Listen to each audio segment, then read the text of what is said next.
time to tear down the playfield, clean it up, replace rubbers, replace lights, replace targets, all kinds of stuff. A completely naked Lethal Weapon 3 playfield. And with that final buffing, the playfield is done. Next thing I have to do is replace these broken stand-up targets and replace the broken drop target, and then start putting it back together. You can see my pile of parts over there.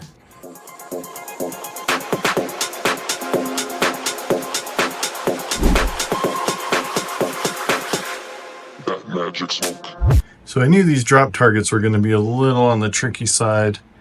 Basically what I have to do is take off this front bracket, those nuts, and this back bracket, keep that, and then the replacement target I have will replace this middle piece. But then I also need to solder the correct wires to the correct lugs, and also solder this diode in the correct place.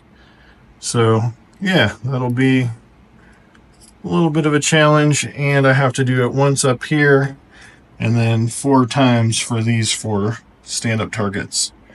So yeah, I've got a little bit of soldering ahead of me, so let me get started with that. Oh, and for reference, here's what the replacement looks like. It's just the middle piece. So I'm going to screw it into those brackets and then do some soldering. Fun.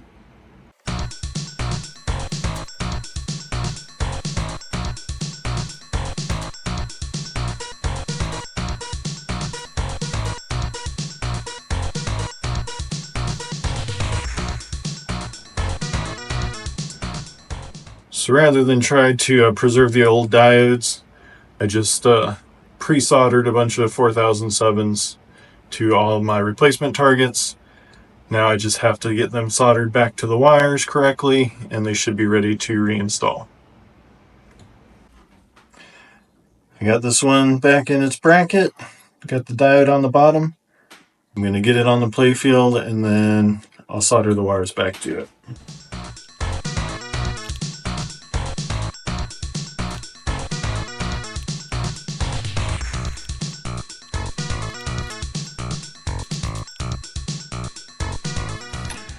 Well, this one. Soldering directly to a playfield is not fun. I don't recommend it, but sometimes you have no other option. So this one's going to be a little more interesting. It's a bank of 4 targets, and it's all part of this one bracket. So I guess I'm going to take the bracket off.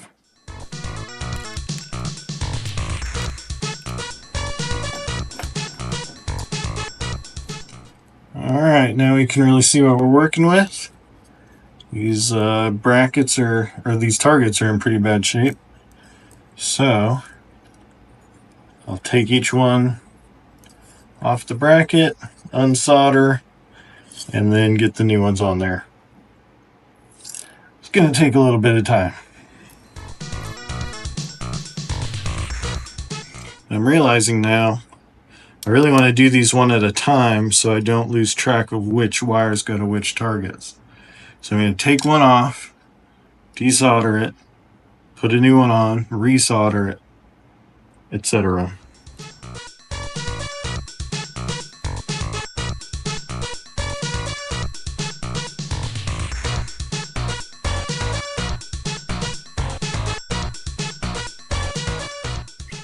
Tricky thing is I have to line up this rear bracket so the cutout in the target fits into it without getting caught up. And I have to do that while trying to screw it in with 2 hands at the same time. It's fun.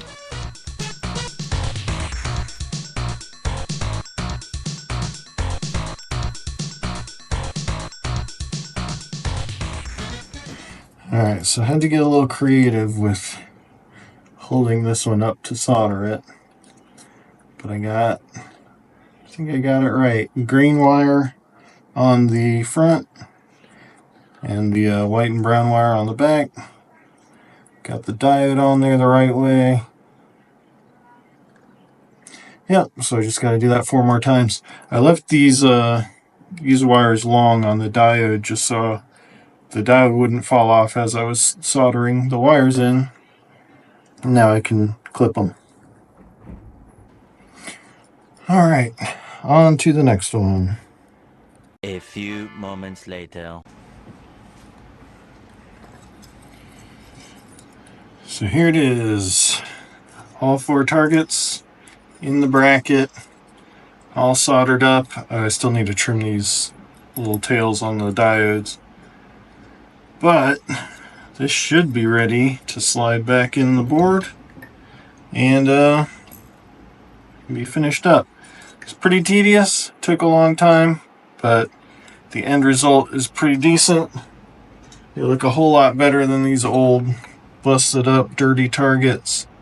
And this target I found was just completely snapped off, which explains why this one never worked that well.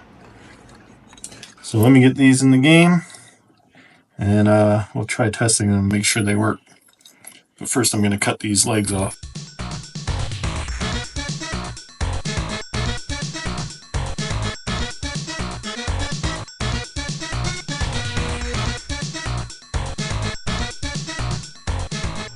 Alright, it is done. The new drop targets are in place. They're looking nice and shiny. You can see how they catch the light and refract it.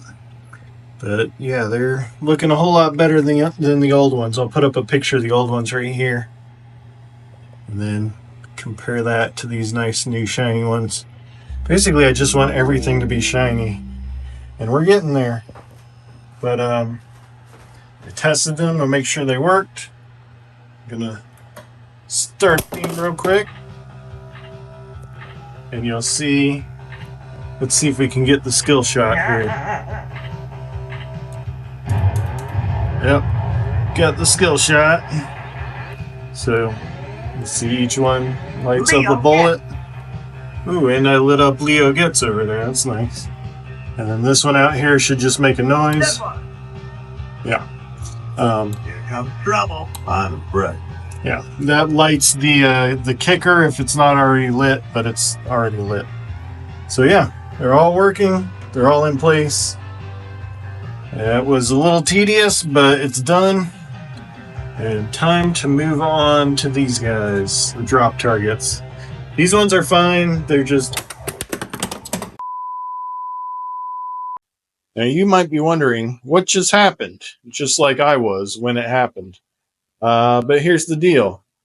I turned the game on and I wanted to start a game so that I could test these switches, which I did. They all work, so that's great.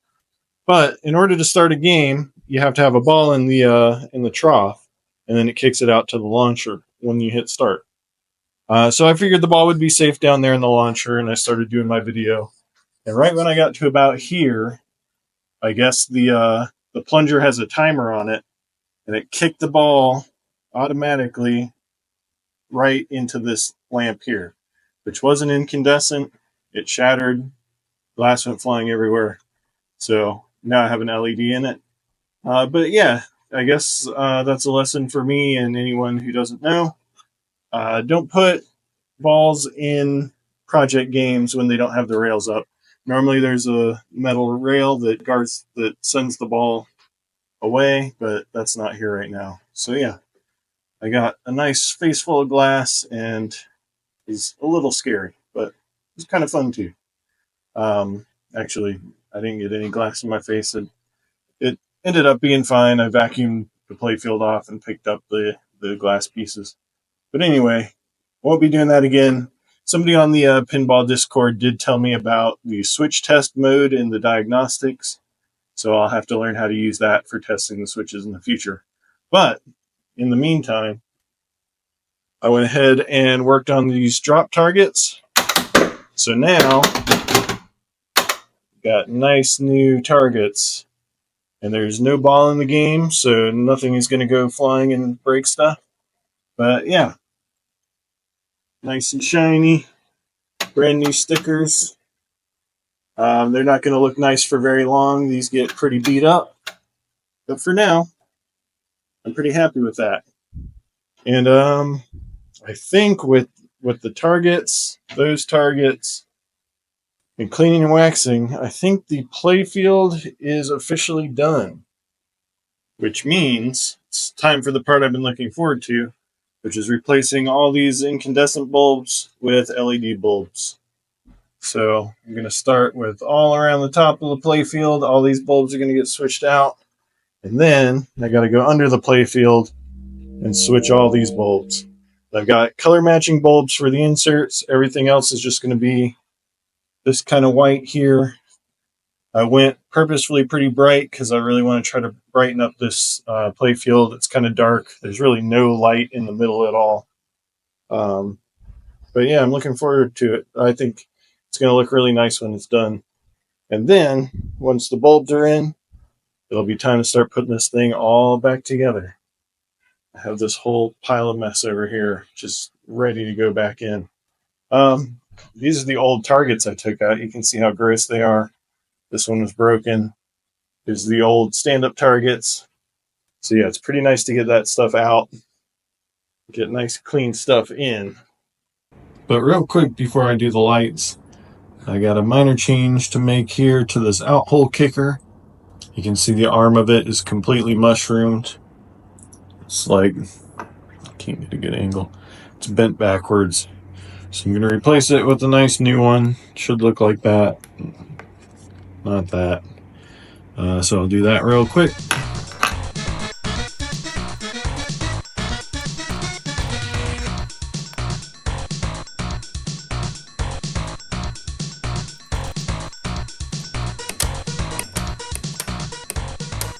Got the new out-hole kicker installed. It's nice and quick and easy. I wish all pinball repair jobs were like that. But now, it's time to move on to lights. So let's talk lights. I got my lights from Comet. They have a really good selection. Lots of colors, options, brightness levels. For the most part, anything that's above the playfield is going to be 2SMD white sunlight, which is kind of in between the super bright blue white and the old style yellow looking white. Anything under the board that's a colored insert is going to get its appropriate color. For most of the insert ones, I went non-ghosting just to try to prevent any flashing of the LED.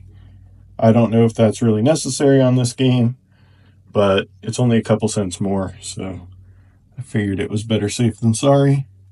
I'm going to start above the board first and get all these white lights in.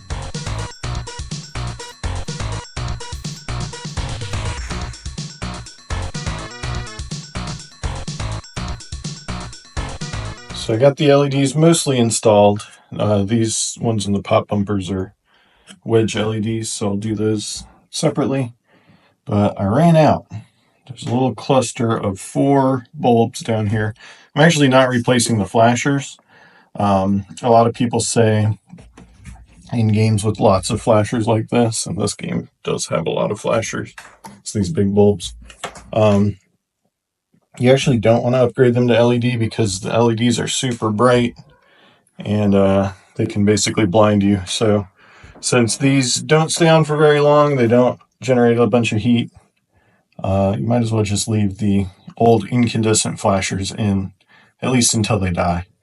But anyway, I'm short 4 bulbs, so I either miscounted or I'm thinking maybe these 4 in the inserts are supposed to be red because the little lane covers that go over them are red. So I'm going to go check my documentation. I have a list of all the bulbs and where they go.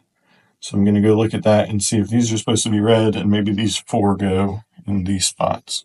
Well, I was right about the red bulbs in the back and the lanes. So I got the LEDs in there. Got some red wedges in the pop bumpers. And all the lights are installed. So let's go ahead and flip it on and see how it looks. Back in action. back in action.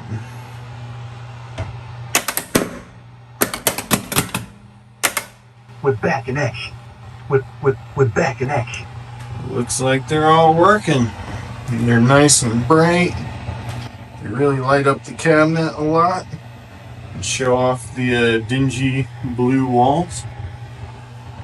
And yeah, they're really bright right now, but most of them will have plastics over them at some point, so you'll just see nice bright plastics, and hopefully the light will shine out on the playfield, kind of light up the playfield a little bit. And I'll see how I feel about the reds. I'm usually not super crazy about colored LEDs in playfield, but we'll see. I might end up swapping those out. But now it is time for LEDs under the playfield. All these dim yellow inserts gonna get nice bright white lights. Probably a pink one there. They say you should put pink under orange lights for some reason. So I'm gonna do that. So one thing you always want to do when you're changing under the playfield bulbs is clean the inserts. Especially if you're replacing incandescent bulbs with LEDs. You can really see how dirty the bulbs get because dust gets on them and they get really hot and they burn the dust up basically. And then you can see on the insert themselves, they get dirty too. And so if you want nice bright light shining through your inserts, you want nice clean inserts. So I've got some cleaner on a rag on a screwdriver. And I'm just going to run that on all the inserts and clean the underside of them. You can see it's nice and dirty. And that should hopefully brighten up the inserts and let the light shine through a little better. It doesn't work as good with these kind of ridged inserts, but especially like flat ones like these ones up here. Well, you can't really see. But the flat ones, it'll really clean those up good. So yeah.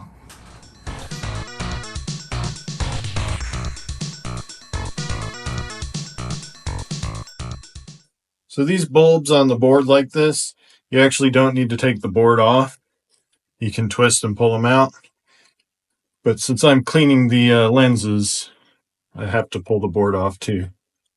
Takes a little longer, but it'll be worth it.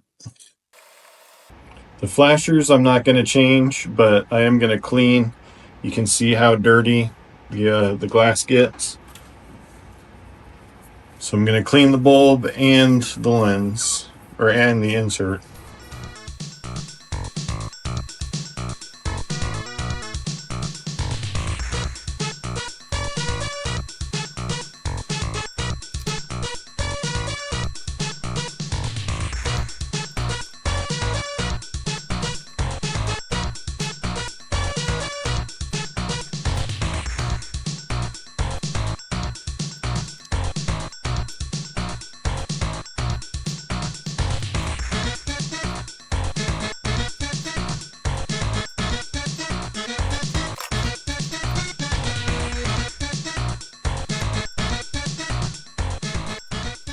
So I'm getting pretty close to done. I pulled all these little boards off, pulled all these bulbs out, and cleaned all the inserts. I'm on the last part now, which is this one big board that goes over all these inserts here. And for some reason, this board is like the dirtiest, greasiest part I've seen of this whole machine so far. I'm trying to clean it up a little bit. You can see the clean section here, and it all looked like that, and all the bulbs were covered in black soot. I'm not really sure why, but I don't know. You won't be able to see this from the top, but I just don't want all this dirt floating around in the game. So I'm cleaning all that up, and I should have all the bulbs done soon.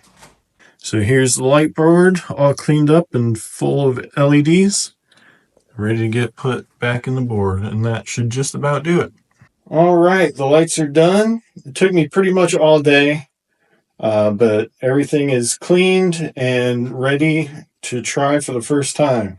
So I've got my wife here. Grace, say hi. Hello. She's going to react to the grand reveal with me. Let's turn it on and see how it looks. Back in action. Whoa, that's bright. So that's just the top lights. Let's see how it looks when the lower lights start. We're back in action. There we go. We're back in action. Pretty bright.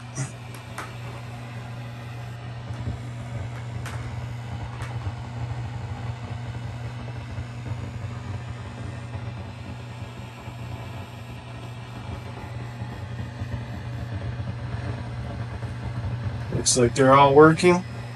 Looks pretty good. So one of the last things I need to do before I start putting the lethal weapon back together is clean these wireforms. And I've been thinking of a way to clean them for a while. I was thinking I could just steel wool them and then use some metal polish. But there is some rust. I don't know if you can really see it well there. But there are some rusty spots on some of these wireforms. And I don't want anything to scuff up the balls once I start playing, because that'll just wear down the playfield quicker. So I want to soak them in Evaporust, but because they're such a weird shape, I've been thinking about a way to do that. I can't just put them in a bucket because I don't have enough Evaporust for that. So I've come up with a plan that involves trash bags and duct tape. Basically, I'm going to wrap the wireforms up in the plastic bags, tie them up with the duct tape more or less, and sort of make like a custom formed bag for them to sit in that I can then fill with the Evaporust, and hopefully it should soak them pretty well. So we're going to try that now, and I'll let you know how it goes. Alright, here it is wrapped up. Let's see how this goes. I was able to get it loaded up with the funnel here, and looks like so far so good.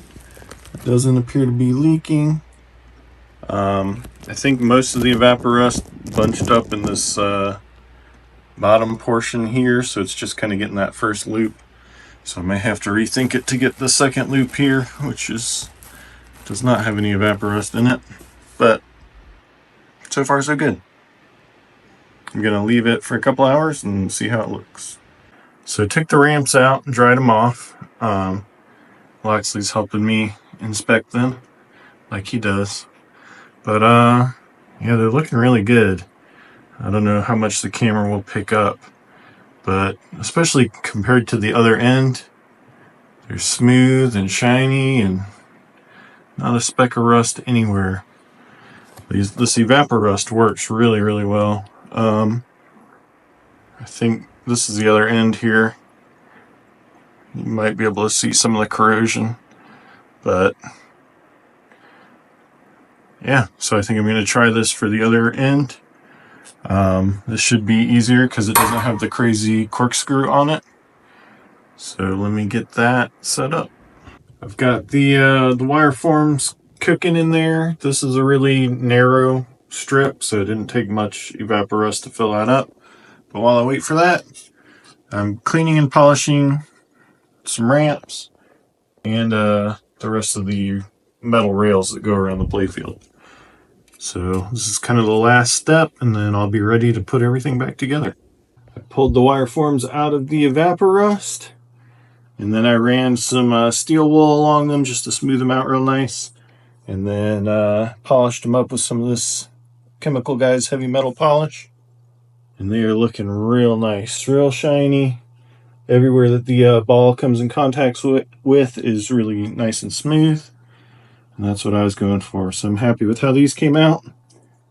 Now I just got to do all the metal ramp and all the trim pieces. Getting there. So there we go. All the metal side rails are polished and reinstalled. I also put the pop bumper caps on just for fun. I was curious if I liked the red bulbs under there, and I think they look alright. But anyway, yeah, these metal rails are looking pretty good. I didn't put the ramp or the wireforms on, of course, because I have to rebuild the whole building and put lanes on and things like that. Those will be basically the last step, but yeah, finally starting to put things back together. So it's actually been a few days since the last video. I actually hit some roadblocks while I was putting the game back together. In particular, these plastics have rivets on them. I didn't have anything I could use to do rivets, so I had to order a rivet kit from Rampomatic. This one came highly recommended. It's got a rivet punch and a bunch of rivets and washers in this little kit. So that'll allow me to put these rivets in the plastics like I need to. Haven't done that before, so that'll be a learning experience. And the other thing I needed was flasher bulbs. I made a mistake. I burned out a bunch of flasher bulbs in the game, so I need some replacements. My plan is I'm going to put these under the playfield. I'm going to keep the original incandescent bulbs in the top of the playfield because I've heard these can get pretty bright and I don't want to be blinding people if they're on the top of the playfield. So that's my plan. I'm going to get these in and then probably learn how to do these rivets.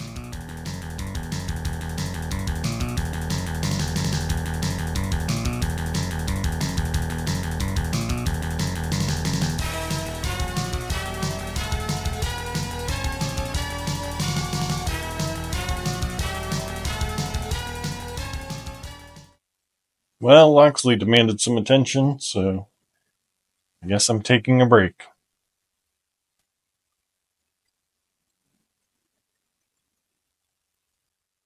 So all the flashers are in place. So I'm going to run the flasher test and make sure everything's working and nothing burns up. All the flashers appear to be triggering correctly. You got 3 back there. There's 1 in each corner. I don't see that one going off, so I might have to test that. There's 1 under the white plastic there.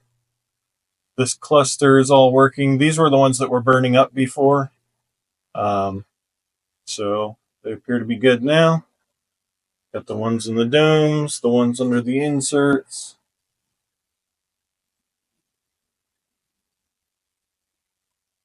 And you can tell, so that insert there is flashing a lot brighter than this insert. This insert still has incandescence. This one has the flashers. You can tell it's a lot brighter. It actually looks more red in real life. On camera, it looks pretty washed out. But yeah, pretty bright. Flashers under the gun are working. Kind of light the whole gun up. Flashers and the dynamite are working. So yeah, I think we're good on flashers, except for that back one I need to check. All right, I guess that was just another burned out bulb. With the new bulb in, it's working just fine. So, I guess that means it's time to start riveting. So stay tuned for some riveting video.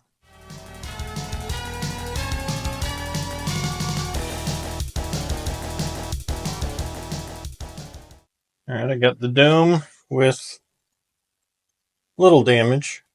Nothing that'll be noticeable once it's on the plastic. So before I start riveting into the nice new plastics, I'm going to practice on the old one. See how this works.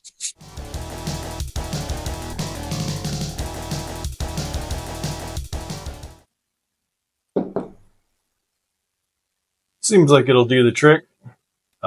It's loose, but it's not attached to anything at the moment. So I guess I'll try attaching some stuff. Alright, first attempt was a fail. I don't know if I used a rivet that was too short or too long. Either way, that didn't work. I don't know if I should be using these washers. Let me try with a slightly longer rivet. Attempt number 2 did not work. I think I'm going to have to use a washer, even though it didn't originally use washers. I think that's the key. Alright. temp number 4 worked. It's still a little looser than I would like it to be, but with the washer on there, it's working. I'm not sure if I'm doing this right, but that'll work for me for now. Alright, I managed to get it after all. I did have to use washers, which I'm not crazy about. It just adds an extra something that wasn't there before. But it works. And believe it or not, the copper pot wasn't working out because copper's not as hard as I thought it might be. Even on the inside, I was making dents. So what I actually ended up doing was balancing the rivets on the head of another hammer and hitting it with that hammer, because it turns out hammer metal is pretty hard. So I think the moral of this story is I need an anvil, but I think I just have one more. No, I have 2 more things to do. So I think I'll get by with this, and I'll order an anvil for future riveting work. But yeah, there you go. That's the story of rivets. I'll show you what I'm doing here just so you can witness the tomfoolery. But basically, I'm balancing a rivet on the head of the hammer, taking my other hammer,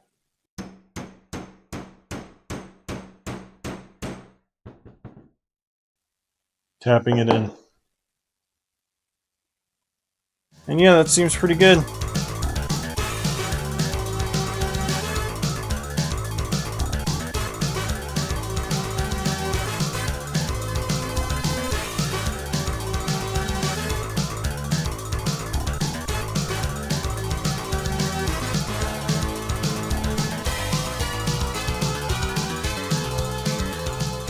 Lethal Weapon 3 by Data East.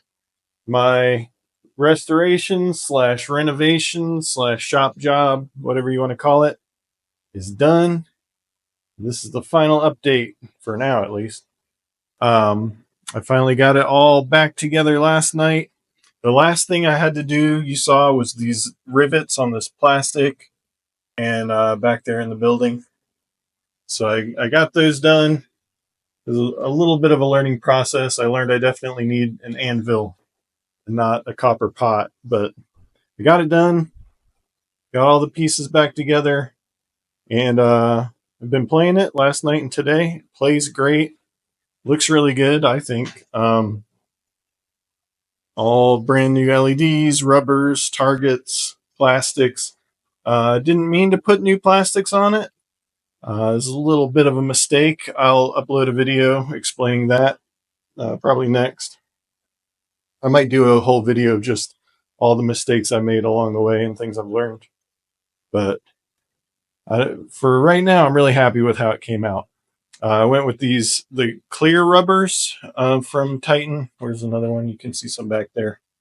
They actually don't look that clear once the lights are on. They actually kind of look like they're glowing white, which is cool. I actually got the clear rubbers because I wanted more of the GI light to spill through, because this game tends to get a little dark in the middle. There's not much lighting in the middle area. So I wanted light to shine through the rubbers, and what actually happens is the lights light up the rubbers and they kind of glow, which is a cool effect. I like it. I got all the new replacement flashers in. All the ramps and the Wireforms have been polished. You saw some of that.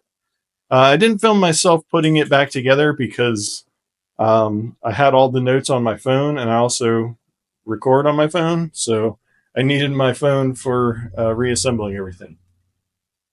My wife and I went back and forth with a couple different light colors in the Uzi here, particularly. We settled on this Arctic blue from Comet. All the lights are from Comet Pinball, but we did Arctic blue for the stunt modes down here. The bullets, I've tried a couple things. Originally they were red. I've tried putting yellow in, like you see the top one there. I also tried orange, like you see down here. I think I'm going to go with the orange.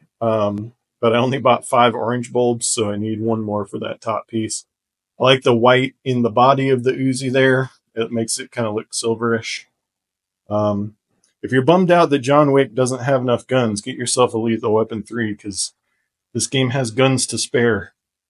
Some of the blues, I'll probably also do a video on lighting, some of the things I learned about lighting. But the blues like there, and especially that blue light insert there, if you put a regular blue bulb behind them, they're so piercingly blue that you can't read the words.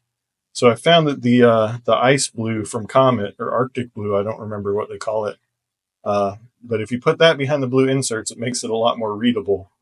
The regular blue, you might not be able to tell on the camera so much, but these blue wires here have the regular blue bulbs, and they're just really, it's like hard to focus your eyes on because it's so intensely blue. But the Arctic blue looks good. I also put an Arctic blue bulb in the ramp. It was a white bulb originally with a little white rubber condom on it, which made it pretty dim. So when I put an LED in there, it made it really bright and it was shining in your eyes. So if I put one of the Arctic blue bulbs in there, it's dimmer and it doesn't shine in your eyes so much. It also kind of makes it look like a highway on-ramp. So I was happy with that. Got the new Data East sticker down there so it doesn't look all beat up. I put Titan rubbers on everything. Red ones down here I think look pretty good. Blues all around everything else, except for in the back. I got red ones back there. Some of the stand-up rubbers I color coordinated with what's on the playfield, so yellow for the yellow stripe there. The highway ones are gray, and a red one down here to match the red. I did miscount, I think. There's one rubber down there. You can see that black one. This guy right here. I was missing 1 blue rubber, so you see the blue one there, black one there. So I need 1 more of those, which is annoying because shipping's like $10. And I also need 1 more bulb, like I mentioned there, which is another $10. So what I'll do is when I make orders for Phantom of the Opera from Comet and Titan, probably, I will just add the extras that I need in there. And so that'll be just fine. But yeah, it feels nice to finally have it all back together. Like I said, it plays really well. Cleaned up the mirrors in the back. Polished everything. You saw most of that. Yeah, I'm really happy with how it came out. This is my first shop job. Like really deep cleaning and upgrading and replacing everything. So I learned a lot. It was a good experience. I'm really happy with the final outcome. So where do I go from here? Like I said, there's 1 or 2 little things I want to replace. But for the most part, the big thing I want to do is put some mirror blades on. So I'll probably have a video about doing that soon. Oh, hi, Walt. But otherwise, pretty happy with where it's at. Oh, and then someday I want to get a color DMD. Those are pretty expensive, and it's low on my priority list for now. Maybe once everything else is totally done, I'll look into that. Yes, I know. Somebody wants attention. You can see my tool bench here. The poor genie was turned into a tool bench. But all those parts that were originally here that had to go back into the lethal weapon are now gone, except for a couple little pieces down here, which some of these, like this post wouldn't go back on the plastic because the hole was drilled too big, so I need a nut or something for that. I got some candy here from Marco. And just various nuts and washers and 1 screw that not really sure where they go. So that's part of any shop job I've heard. You always have extra pieces left over. I also have a selection of selection of light bulbs here because I was playing around with different colors. So I'll save these for future games. And otherwise, get the genie cleaned up and back in action. And it'll play real nice next to this fully pimped out Lethal Weapon 3. So I hope you liked following along. I might include a little bit of gameplay here, and I'll probably do a before and after side by side so you can see what it looks like now compared to what it looked like before. So stay tuned to that. But otherwise, coming up next, I'm going to be restoring that Phantom of the Opera that I just got that's not working currently. And so if you want to see that, subscribe to my channel. I'll be posting more restoration videos and videos about techniques and things I learned along the way. And like this video if you want to see more and support my pinball efforts here, trying to become less of a pinball noob every day. So yeah, thanks for watching, and I'll cut to some more footage here.